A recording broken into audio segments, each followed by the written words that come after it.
तभी सुतीक्षण मुनि श्री राम जी से बोले, गुरु अगस्त जी का दर्शन पाए मुझे भी बहुत दिन हो गए हैं। अब मैं भी आपके साथ गुरु जी के आश्रम चलना चाहता हूँ। मुनि की चतुरता देखकर श्री राम जी और लक्ष्मण जी हंसने लगे और उन्होंने उनको भी अपने साथ ले लिया। और फिर देवताओं के राजेश्वर श्री राम जी जैसे ही अगस्त मुनि के आश्रम में पहुंचे तो सुतीक्षण ने तुरंत ही गुरु जी के पास जाकर उनसे कहा, हे नाथ, अयोध्या के राजा दशरथ जी के पुत्र श्री राम जी अपने छोटे भाई लक्ष्मण जी और पत्नी सीता जी सहित आपसे मिलने आए हैं, जिनका आप दिन रात जप करते रहते हैं। यह सुनते ही अगस्त मुनि तुरंत ही उठकर भागे और श्री राम जी को देखते ही उनके नेत्रों में प्रेम के आंसुओं का जल भर आया। दोनों भाई मुनि के चरणों पर गिर पड़े। ऋषि ने बड़े प्रेम से उठाकर उनको गले लगा लिया और फिर आदर पूर्वक उन्हें आसन पर बैठाया। फिर उन्होंने बहुत प्रकार से प्रभु जी की पूजा की। तभी समय को अनुकूल देखकर श्री राम जी ने कहा, हे प्रभु, आपसे तो कुछ नहीं छुपा है। मैं जिस कारण से आया हूं वह सब आप जानते हैं, इसलिए मैंने आपसे कुछ नहीं कहा।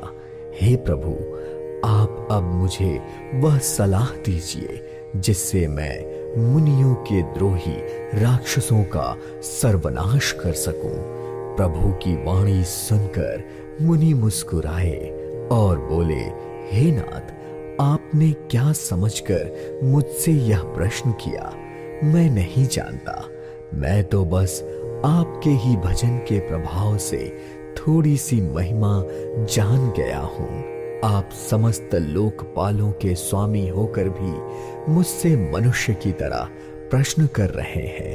हे कृपा निधान, मैं तो आपसे वर मांगता हूं कि आप श्री सीता जी और छोटे भाई लक्ष्मण सहित मेरे हृदय में सदा ही वास करें। आप सेवकों की सदा ही प्रशंसा करते हैं, इसलिए आपने मुझसे यह प्रश्न पूछा है।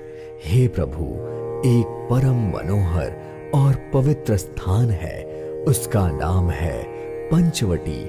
आप वहीं निवास करके उस स्थान को पवित्र कीजिए और वहां रहने वाले मुनियों पर दया कीजिए। और फिर मुनि की आज्ञा पाकर श्री राम वहां से चल दिए और शीघ्र ही पंचवटी के निकट पहुंच गए। वहां उनकी गिद्धराज जटायु से भेंट हुई। उनके साथ प्रेम से मिलकर प्रभु श्री राम जी गोदावरी के समीप पर्णकुटी बनाकर रहने लगे। जब से प्रभु ने वहां निवास करना आरंभ किया, तब से वहां रहने वाले सभी मुनि सुखी हो गए। उनका राक्षसों से जो डर था वह सारा धीरे धीरे जाता रहा। तभी रावण की बहन शूर्पणखा, जो नागिन के समान भयानक और दुष्ट हृदय वाली थी, पंचवटी आई और राम और लक्ष्मण दोनों राजकुमारों को देखकर उन पर मोहित हो गई।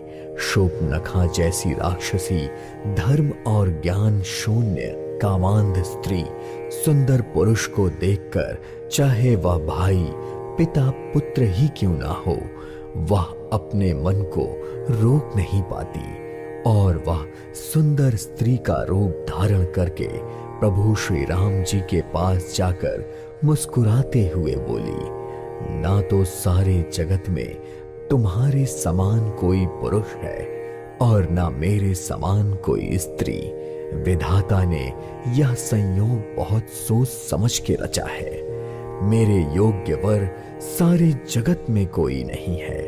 मैंने तीनों लोकों में खोज कर देख लिया, पर आज तक मुझे कोई नहीं मिला। इसी कारण मैं आज तक कुंवारी हूं। अब तुमको देखकर मेरा मन कुछ माना है यह सुनकर सीता जी की ओर देखते हुए प्रभु श्री राम ने कहा, मेरा छोटा भाई कुमार है, तुम उसके पास जाओ। यह सुनकर शूर्पणखा लक्ष्मण जी के पास गई। लक्ष्मण जी उसे शत्रु की बहन समझकर प्रभु की ओर देखते हुए बोले, सुन सुंदरी, मैं तो दास हूं, पराधीन हूं, इसलिए तुम्हें मुझसे कोई सुख प्राप्त ना होगा।